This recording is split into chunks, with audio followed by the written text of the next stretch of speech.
Halo teman-teman semua, ketemu lagi bersama saya Stefanus Medianto di YouTube channel saya. Nah, di kesempatan kali ini saya ingin membahas satu topik yang mungkin dapat mengubah ataupun menambah point of view daripada teman-teman semua yang menonton video ini, di mana kita ingin menjawab pertanyaan apakah masih terdapat kesempatan terbaik bagi kita untuk melakukan entry saham ataupun akumulasi saham di bursa kita yang saat ini sedang mengalami rally. Dan kalau misalnya kesempatan itu tiba, apa yang harus kita lakukan? Untuk itu silakan teman-teman menyimak video ini dari awal hingga akhir ya. Yuk kita mulai ulasannya. Nah teman-teman, saya mulai terlebih dahulu dengan berita ataupun katalis negatif yang berpotensi akan terjadi di bursa ya.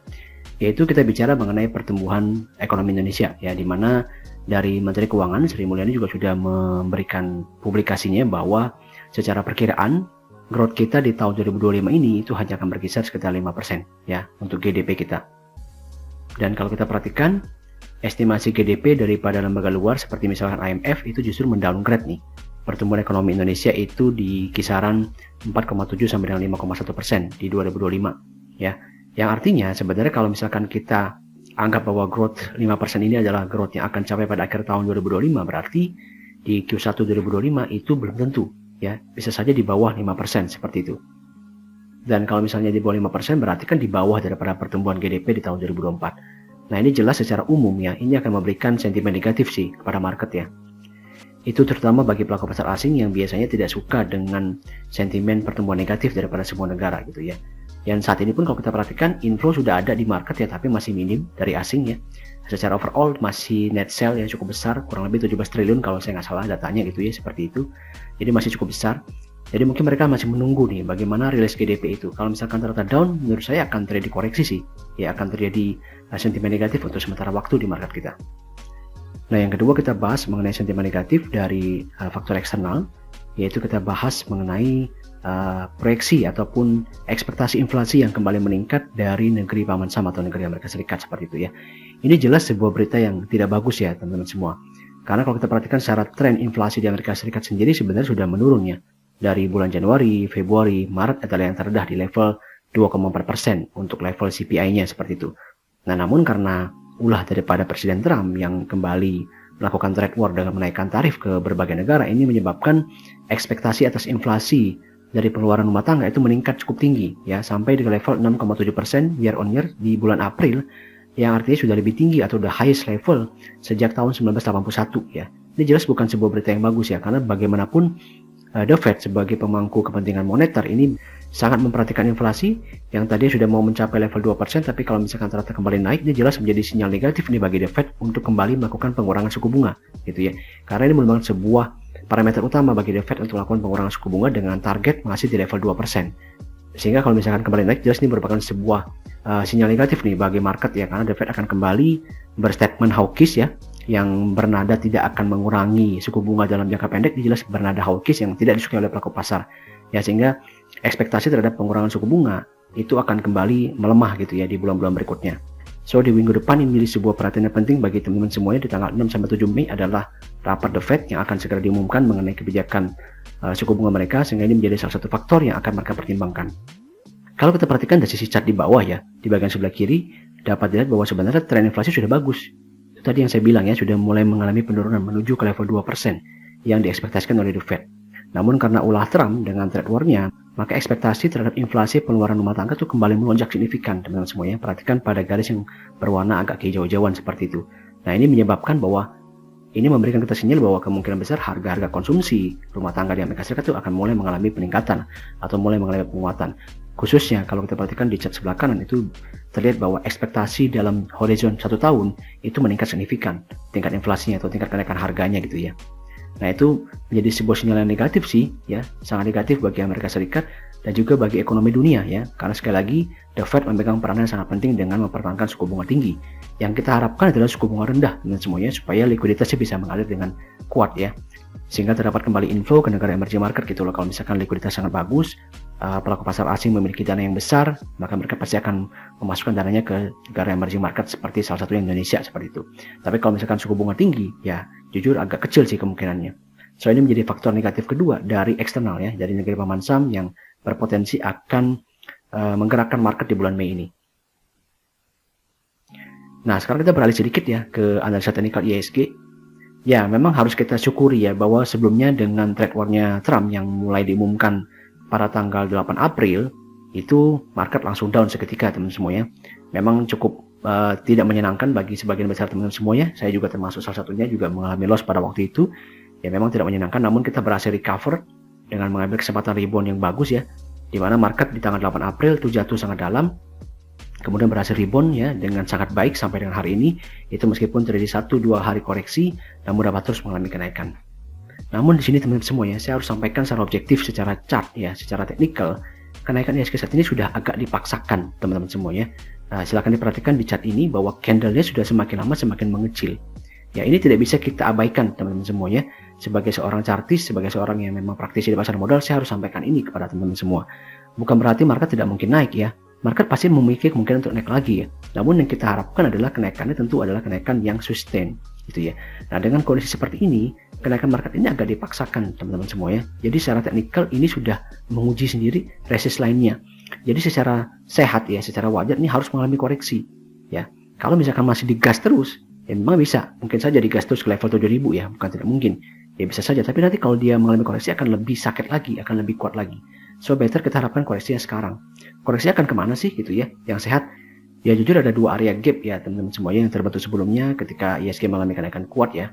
Yaitu level gap pertama di level 6550 kurang lebih, dan level gap kedua di level 6100 seperti itu ya.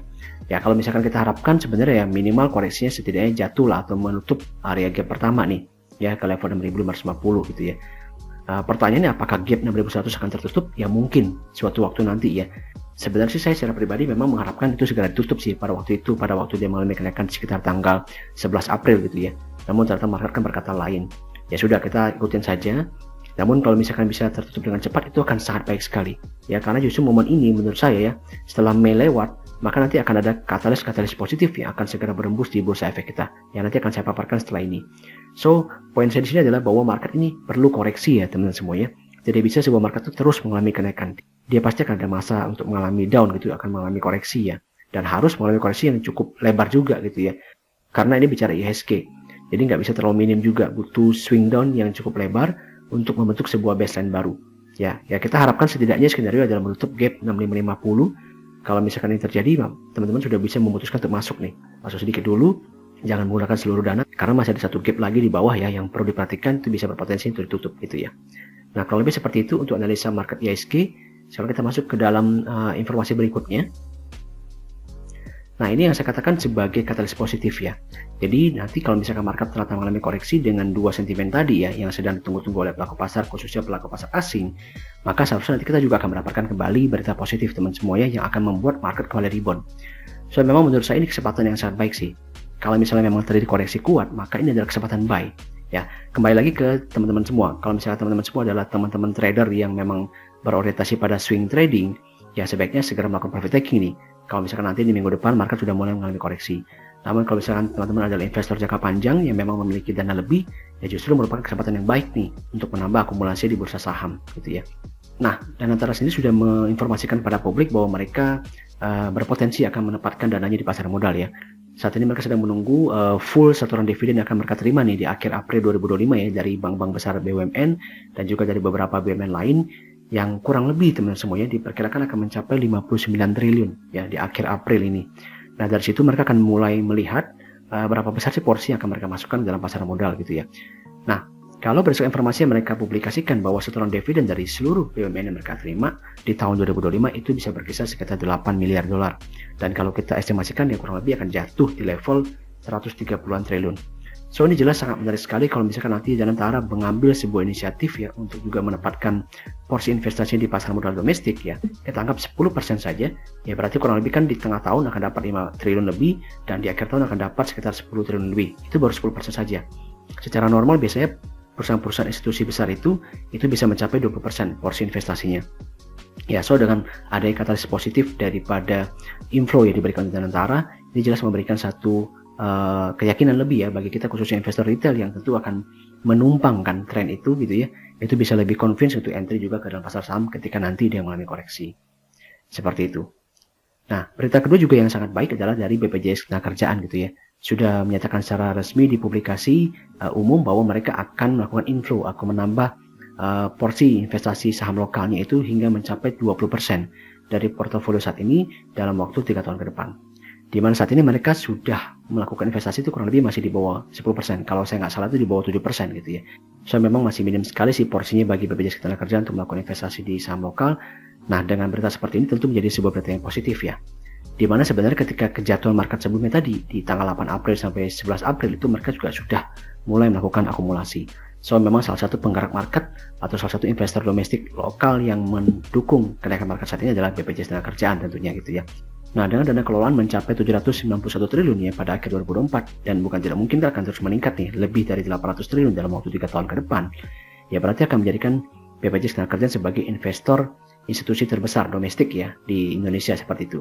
Dan bisa dibayangkan kalau misalkan mereka bisa mencapai peak alokasi portofolio mencapai 20%, berarti bisa mencapai lebih nih dari 160 triliun kan. Itu lumayan besar sekali nih angka daripada investasi BPJS Ketenagakerjaan di dalam saham lokal kan. Nah, itu yang kita harapkan seperti itu ya. Jelas itu sebuah info yang sangat besar yang tidak bisa diabaikan. Yang kita harapkan bisa melawan tekanan daripada asing gitu ya.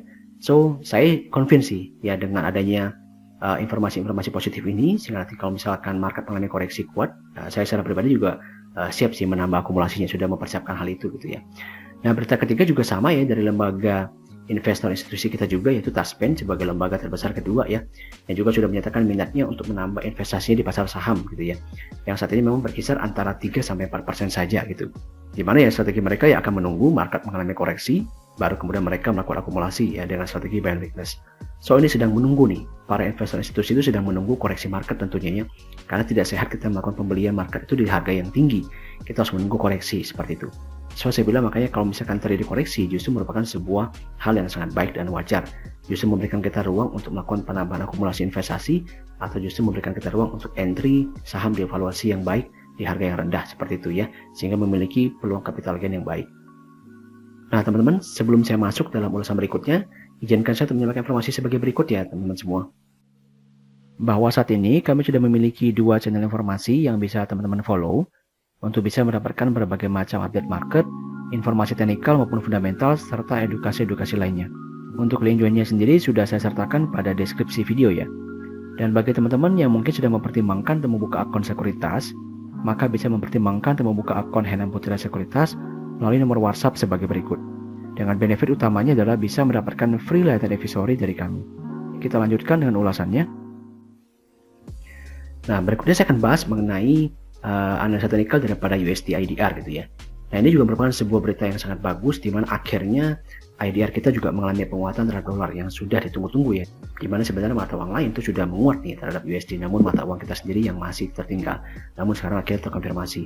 Ini memang menunjukkan minat bahwa dengan penguatan ini maka memang menunjukkan minat dari pelaku pasar khusus asing itu untuk melakukan akumulasi investasinya di Indonesia gitu ya, untuk kembali melakukan inflow. Jadi mereka mulai menukarkan USD-nya ke dalam Indonesia. Nah, sebenarnya apa sih penyebabnya ya? Ya ada beberapa faktor ya teman-teman semuanya. Salah satu yang terbesar adalah memang karena ekonomi Amerika Serikat mengalami kontraksi. Di mana artinya ekonomi Amerika Serikat itu mulai mengalami kemunduran gitu ya, sudah mulai mengalami penurunan gitu ya. Nah, ini tentu merupakan sebuah sentimen negatif bagi negeri Paman Sam yang justru menjadi sentimen negatif bagi negara-negara emerging market seperti kita gitu ya. Jadi inflow daripada pelaku pasar asing itu memindahkan dana mereka di instrumen investasi pasar saham Amerika atau pasar investasi Amerika itu ke dalam negara-negara emerging market seperti kita gitu ya. Nah, faktor kedua ya tentu sebenarnya adalah dirasa harga emas juga sudah sangat tinggi. Jadi kalau mereka tempatkan dana yang di harga emas itu juga sudah bukan sebuah tindakan yang bijaksana gitu ya. Jadi mereka harus mencari negara-negara yang memang bisa memberikan yield pertumbuhan aset yang lebih baik. Di mana Indonesia menjadi pilihan yang baik. Kenapa? Karena memang pasar saham kita sudah turun cukup dalam sebelumnya gitu ya. Kemudian juga currency kita juga sudah melemah cukup dalam juga. Jadi bisa dikatakan secara estimasi atau perkiraan mereka bahwa memang kita ini sudah under nih. Saham-saham kita ini sudah di bawah, valuasi sudah murah dan downside-nya sudah kecil gitu ya untuk mereka masuk seperti itu. Nah, so kalau kita perhatikan dengan masuknya inflow dengan melemahnya USD ya, kemungkinan besar bisa ke level 16.300 gitu ya untuk menyentuh area support itu, maka ya kemungkinan besar akan ada inflow lagi ke dalam pasar modal kita ya. Nah, memang secara tren investor asing biasanya akan masuk terlebih dahulu nih ke dalam pasar obligasi ya. Baru setelah itu kalau misalkan sudah cukup pasar obligasi sudah mulai mengalami penguatan yang dirasa cukup, maka nanti ada sebagian dana yang akan mengalir ke saham. Nah, kalau saya perhatikan tuh gejalanya kurang lebih sama, teman-teman semuanya, kurang lebih seperti itu juga gitu ya. Saat ini inflow masih masuk dalam pasar obligasi, masih sedikit saja yang masuk pasar saham. Mereka masih menunggu tadi, dua berita tadi ya, kemungkinan besar akan ditunggu-tunggu oleh pelaku pasar asing. Baru kemudian kalau misalkan nanti mengalami koreksi, mereka akan siap memindahkan dananya ke dalam pasar modal atau pasar saham di Bursa Efek Indonesia, seperti itu. Ya. Nah, sekarang kita bicara mengenai apa sih sektor dan juga saham pilihan yang bisa kita perhatikan ya, kalau misalkan nanti market kembali mengalami koreksi. Nah, di sini saya sudah memiliki beberapa pilihan yang memang saya seleksi secara khusus ya dari indeks AQ45 dan juga dari sisi indeks IDX 30 ya. Jadi saya tidak keluar dari situ biar lebih terbatas saja, biar lebih selektif aja di pilihan sahamnya. Sebenarnya masih cukup banyak, namun saya memang fokus pada saham-saham yang bisa memberikan likuiditas yang baik di bursa saham gitu ya. Nah, di sektor pertama saya punya saham di bidang atau sektor finance ya. Nah, di sini ada pilihan sahamnya yaitu BBCA, BMRI, BBNI gitu ya. Ketiga saham ini adalah saham yang masih mengalami pertumbuhan yang baik ya di Q1 2025 ya, di mana BBC ini sebagai bank swasta yang memiliki pertumbuhan earnings paling tinggi nih dibandingkan BMRI dan juga BBNI. Dan untuk BBRI sendiri kenapa masih saya masukkan ya, memang sebenarnya secara pertumbuhan kinerja meskipun melambat di Q1 2025, tapi ini potensi menjadi peak-nya gitu ya, menjadi peak daripada penurunan laba yang dimiliki oleh BBRI. Karena memang manajemen itu memutuskan untuk meningkatkan provisinya atau pencadangan dana mereka ya atas kredit macet gitu ya, itu mencapai puncak tertingginya di Q1 2025. Maka kedepannya seharusnya ini bisa menjadi sebuah titik balik ya bagi BBRI untuk kembali meningkatkan pertumbuhan labanya. Lalu kemudian dari sisi segmen bank syariah, maka yang terbaik saat ini adalah BRIS ya, yang memang membukukan pertumbuhan laba yang sangat baik. Dan yang kedua adalah BTPS ya, di mana juga secara mengejutkan sudah berhasil kembali improve nih kinerjanya ya pada Q1 2025 yang mengalami peningkatan laba lebih tinggi dibandingkan dengan Q1 2024 seperti itu. Ya, so kita harapkan berita ataupun potensi pemulihan daripada BTPS ini bisa meningkatkan kembali nih apresiasi daripada pelaku pasar untuk kembali melakukan akumulasi di saham ini. Nah, sektor yang kedua kita memiliki saham-saham di sektor konsumer ya, yaitu KLBF, INDF, ICBP, Cepin, ini semuanya mengalami pertumbuhan laba yang baik ya, diikuti dengan Cimori dan juga Java. Java memang masih sedikit menurun atau di bawah Cepin, namun dengan adanya program MBG harusnya bisa menjadi katalis positif bagi Java untuk kembali membukukan pertumbuhan labanya di kuartal-kuartal berikutnya. Nah, sedangkan Unilever sama HMSP memang saya masukkan juga ya, meskipun secara pertumbuhan laba masih menurun secara year on year, namun sinyal pemulihan sudah kelihatan teman semuanya, khususnya Unilever juga HMSP. Di mana Unilever sendiri juga sudah mulai mengalami pertumbuhan laba ya dari kuartal ke kuartal, begitu juga dengan HMSP seperti itu ya. Jadi seharusnya kalau misalkan terjadi pemulihan ekonomi ataupun konsumsi domestik, maka seharusnya dua saham ini dapat kembali nih ya bisa mencapai pertumbuhan kinerja yang diharapkan oleh pelaku pasar, sehingga akibatnya bisa kembali ada inflow nih. Setelah sekian lama kedua saham besar ini mengalami downtrend yang cukup panjang ya, kita harapkan dapat kembali mengalami pemulihan dan sehingga bisa memberikan apresiasi kembali ke harga sahamnya. Dan sektor yang ketiga adalah sektor retail ya, dimana kita pilih sahamnya adalah MRT, LPPF dan juga MAPI ya, memang secara kinerja itu kembali mengalami pertumbuhan. So bisa diperhatikan. Kemudian juga ada sisi retail otomotif tentunya adalah ASI, meskipun memang secara pertumbuhan laba itu masih sedikit melambat ya, namun juga saya yakin bahwa dengan pemulihan konsumsi domestik ya, dengan pertumbuhan ekonomi kita nanti bisa kembali bertumbuh di kuartal berikutnya, ini juga bisa mendorong demand kembali ke sektor otomotif gitu ya, sehingga tentu bisa memboost kembali kinerja daripada ASI seperti itu. Nah, sektor lainnya adalah yang bisa berpotensi mengalami peluang yang baik adalah sektor properti dan juga relatednya seperti itu ya, dimana kalau misalkan ekonomi memang mengalami penurunan teman-teman semuanya, maka ada ruang bagi Bank Indonesia sebagai pemangku kebijakan moneter itu untuk kembali menurunkan suku bunganya, karena itu adalah salah satu jalan yang paling cepat, yang paling efektif untuk bisa meningkatkan pertumbuhan ekonomi domestik ya. Dan kalau itu terjadi, diperkirakan nih banyak ekonomi yang memperkirakan bahwa Bank Indonesia akan menurunkan suku bunganya sebanyak 3 kali ke depan gitu ya, sampai dengan akhir tahun 2025. Dan kalau itu terjadi tentu akan bisa memberikan sentimen positif nih bagi saham-saham sektor properti dan juga konstruksi yang memang sensitif nih terhadap bunga hutang gitu ya, yang saat ini berkisar antara 6 sampai 7,5%. Jadi kalau misalkan nanti suku bunga acuan bisa turun, maka mereka bisa dapat refinancing daripada suku bunga yang lebih rendah. Tentu akan sangat positif, akan berdampak sangat baik terhadap pertumbuhan laba bersih perusahaan. Sektor berikutnya itu sektor di bidang infra juga relatednya, yaitu saham Telkom dan juga Tower secara khususnya ya. Meskipun memang masih ada sedikit penurunan laba, namun saya percaya kembali kalau misalkan nanti bisa terjadi improvement daripada fundamental perusahaan, maka laba mereka dapat kembali rebound seperti itu. Sedangkan untuk perusahaan seperti ISA dan juga Excel yang saat ini bisa membukukan pertumbuhan laba, maka seharusnya dengan tren membaiknya ekonomi dan juga dengan tren merger yang mereka lakukan, itu maka seharusnya mereka bisa mendapatkan pelanggan yang lebih luas lagi ya, sehingga bisa kembali meningkatkan pertumbuhan laba mereka. Kemudian untuk saham MTK sendiri saya masukkan dalam kelompok ini karena memang secara khusus saya lihat MTK memiliki infrastruktur di bidang ekosistem yang mereka bangun ya, khususnya di bidang teknologi gitu ya, di ekosistem Grab, ekosistem Superbank, Bukalapak gitu ya, dan juga lain streaming lainnya seperti misalkan SMA dan juga video gitu ya, dan juga beberapa grup bisnis mereka lagi yang lainnya, di mana secara overall ternyata pada Q1 2025 ini mampu memberikan kontribusi yang sangat baik terhadap pertumbuhan daripada MTK ya, yang ternyata laba bersihnya itu melompat signifikan seperti itu. Nah, sehingga bisa teman-teman perhatikan juga nih, baik bagi MTK maupun bagi relasi anak usahanya ya, seperti misalkan SMA, Bukalapak gitu ya, dan sebagainya yang memang listing di Bursa Efek. Itu bisa teman-teman perhatikan. Nah, kemudian yang terakhir, saya memang secara khusus memasukkan perusahaan-perusahaan yang related dengan government key project ya, seperti misalkan SMGR, PBT dan juga PGO. Nah, secara SMGR sendiri memang meskipun labanya masih mengecewakan, namun dengan adanya sentimen project ini maka seharusnya bisa memberikan apresiasi ke dalam harga sahamnya, dan bukan tidak mungkin juga akan memecahkan masalah oversupply daripada sisi produksi semen ya di Indonesia dengan banyaknya project pembangunan perumahan yang dicanangkan oleh Presiden Prabowo seperti itu, yang bisa membantu kenaikan harga daripada penjualan produk semennya SMGR yang bisa meningkatkan kembali nih pertumbuhan laba perusahaan. BBTN juga sama ya, secara organik sendiri memang sudah mengalami pertumbuhan, namun kalau misalkan nanti proyek ini mampu dielaborasi dengan baik oleh BBTN ya, maka bisa menjadi satu katalis positif yang bisa mengungkit laba mereka untuk lebih tinggi ke depannya. Begitu juga dengan PGO ya, dengan fokusnya pemerintah pada energi terbarukan, maka seharusnya PGO dan juga anak usahanya ini berpotensi sih untuk mendapatkan kue yang manis dari proyek ini seperti itu ya. Juga saham-saham lainnya di bidang BUMN yang mungkin tidak saya sebutkan di video ini, itu juga bisa teman-teman perhatikan ya, kalau memang ada hubungan dengan key project dari pemerintah gitu ya, itu bisa teman-teman jadikan sebagai acuan. Sekali lagi sebagai penutup, saya harus memberikan disclaimer bahwa saham-saham ini adalah saham-saham yang menurut saya ya, point of view saya ini memiliki prospek yang baik di 2025 ini ya, berdasarkan apa yang saya perhatikan dari sisi historical serta pertumbuhan kinerja mereka dan juga sentimen market. Oleh karena itu tentu kembali kepada teman-teman semua ya, apakah ingin melakukan pembelian atau ingin melakukan penjualan, silahkan diputuskan mandiri ya. Silahkan juga dicek fundamentalnya secara lengkap dari perusahaan-perusahaan tersebut. Oke, demikian sharing saya pada kesempatan kali ini. Saya memberikan satu pandangan yang mungkin agak berbeda ya teman-teman semuanya, melihat kondisi market yang sedang rilis saat ini, yang menurut saya ini harus segera mengalami koreksi. Dimana justru koreksi ini bukan koreksi yang harus kita takuti, justru kita harapkan terjadi karena kita memiliki kesempatan yang baik untuk menambah akumulasi portofolio kita ataupun untuk melakukan entry pertama kali pada harga bawah. Ya, semoga sharing saya bermanfaat. Silakan teman-teman share ke teman-teman yang lain ya. Dan juga bagi teman-teman yang mungkin tidak sengaja mampir di channel YouTube ini, saya minta dukungan untuk like, share, subscribe dan juga komen ya terhadap apa yang saya sampaikan sehingga bisa kita diskusikan bersama.